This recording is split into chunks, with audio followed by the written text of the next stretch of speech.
Okay, so this is going to be a relaxed video, and I want to do this because I want to support those who have families already that will be coming down to the United States. And there is that fear of how are you going to get started? What are you going to do? I am married already and I want to come down to the United States for my graduate program, or I am married, I want to travel down with my family. How do we go about this? Well, basically, I want you to know that you got this. Yes, you got this. Yes, I don't want you to be unnecessarily worried, because honestly, it's God that will take care of you. And if you have that, you know that God will take care of you. You need to relax. So this is Sound Stand Up channel, a channel where we spread hope in form of songs, interviews, career talks and interviews, and even videos like these to encourage you to keep hope alive. So I'm going to, like I said, today I'll be addressing couples or family that want to travel down to the United States on study visa. Out of my experience and the experience of some of my friends that are here in the United States, I'll be telling you how we do some of these things just briefly, so you know that it is doable. Now, if you're coming, sometimes it could be that basically as a family, one of you is coming on F1 visa. That is as a student, and when you come in as a student, it means you're coming on non-immigrant visa. It's not a permanent resident card like if you're traveling to Canada. But when you come to the United States, and of course even to Canada on F1 study visa too, you are on a non-immigrant visa. That means you have a lot of rules and regulations to keep to as F1 student. And one of such is that if your spouse will be coming on F2 visa, which is a dependent visa of F1, that means she's coming here as your dependent, he or she, whichever way it is coming here as your dependent. If that is the case, then it is simple. What you can do is that you apply as F1, and your spouse applies as F2. You can both come down here. You can both go and for the F1 and F2 visa, or you can go, the F1 can go first, the students can go first. Like in my case, my husband went first, and automatically he traveled down first because he had to start his program, and then in less than 6 months later we were with him. That's me and my 11-month-old baby. So we had a baby too. So if you're worried as a mom, as a dad, you have a young family and you want to study, how do I cope with work and everything, then you may learn one or two things from our story. So some of us came down here, not just me. There are some of my friends that I see, they came exactly the way we came to, the husband coming first and then the wife joining later. That is the style we used mostly. And in that way, the husband has a few months to settle down. It's not necessarily the best method. If you're scared, honestly, and you feel like you want to go together, you want to come together, it's an option.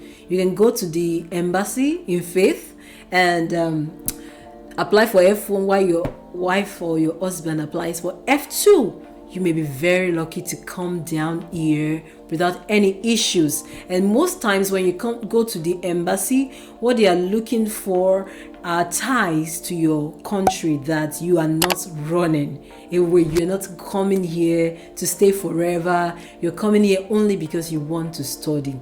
And if that is the case, if you're able to provide such ties, you have crossed an hurdle in getting your visa. Also, another thing you should bear in mind is that there is a sponsored bank statement that you need to submit, or you may need to submit when you go to the embassy as well for your visa.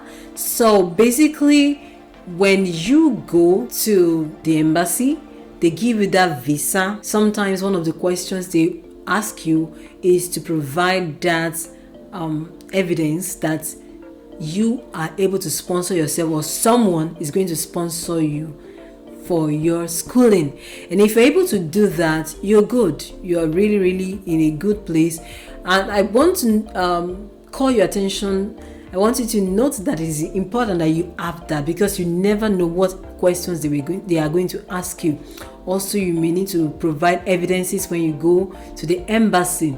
So don't let us stray too much from the point of this video, which is how a young couple can come down to the United States to study, each free. So one of the things that you should also note is that you take it one step at a time. Once you get here, a tip for you is that don't expect to live so lavishly when you get down here. Honestly, if you cannot cut down, because I know that there are some people, some of our friends and family, they don't understand what it feels like when you come down here, and basically you have to cut down on a lot of expenses. You have to live basic rent. Even the rent alone here, monthly rent here, is so huge. Sometimes converting the money to naira or to your local currency in Africa can pay for a whole year of rent in some cases. And even maybe, so that is real, or even more for more than a year. So that is real. When you get here, the reality here is that as a student, you won't be earning so much when you get here. What do I mean? Yes, they have given you that tuition free. You have, if you get lucky, you have the scholarships, you have fully funded programs, tuition waiver and everything. You'll be given stipends, but the stipends is not so much. Sometimes it's range between $1,400 and $1,800 or $2,000, $2,000 a month, and that is actually something you can live by if you're single. But once you have family, of course, that means you're feeding more than one mouth. But bear in mind that there are other supports here and there that you get from the community, from your environment. It could be food drive, whatever, that can also help, that could be helpful. And so, of course, you're coming down here with the mind that you're going to sort yourself out. You are the one that will take care of yourself. You're responsible. In essence, I'm saying you have to be financially smart and responsible to live in the United States. I say that with all seriousness. With all seriousness, you have to be financially smart. If you're not, you're going to learn to be smart in the hard way if you're not careful. Yes, coming down here, sometimes you have to cut down even on frivolities, dressing. You have to look for ways where you can limit your expenses, because trust me, a lot is going into your rent from your stipend. Monthly stipend as a student, a lot is going into the rent, some is going to food. Basically, even amenities like bills, like electric bills, light, water, money is going into all of those. And if you're earning $1,600 as a student, as a master student or so, and you have a rent to pay, if you're lucky, you're in Texas and you're paying $800 about or thereabout, and maybe you are paying with bills and everything, maybe you're paying about $1,000. That means you have $600 to plan for the whole month. And if that is the case, food comes in. If you're lucky, you have children or a kid or a child, taking care of that kid, diaper, bills and every of those things coming there. So there are these things that you have to plan, and then you have to really be smart, know where to channel your money, because you cannot live unnecessarily extravagantly when you are on student visa, except if you really want to go into huge debts. Of course, there are opportunities, there are privileges for credit card. Honestly, I know credit card really helped my family. Yes, credit card, it's just as the name implies, credit is basic that you have to pay back.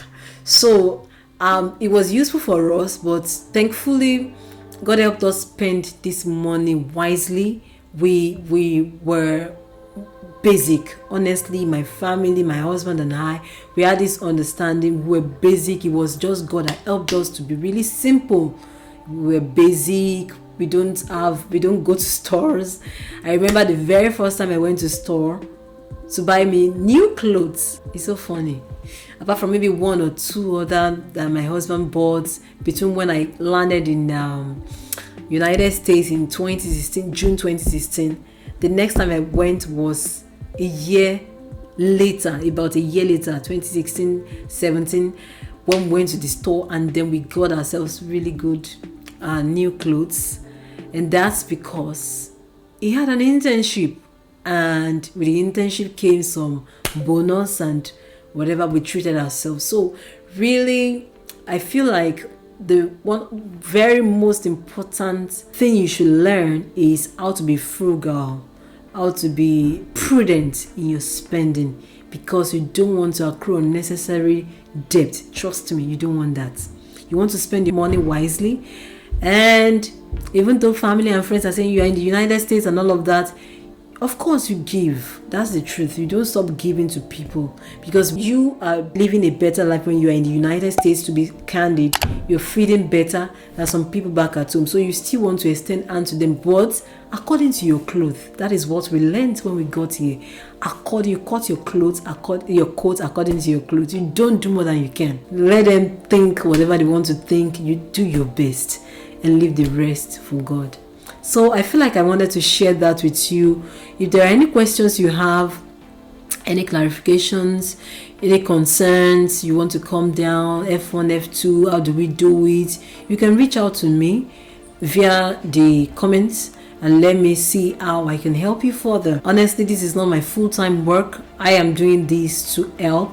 So just give me some time if you don't get a response on time, but I'll make sure that I respond as much as possible. Thank you.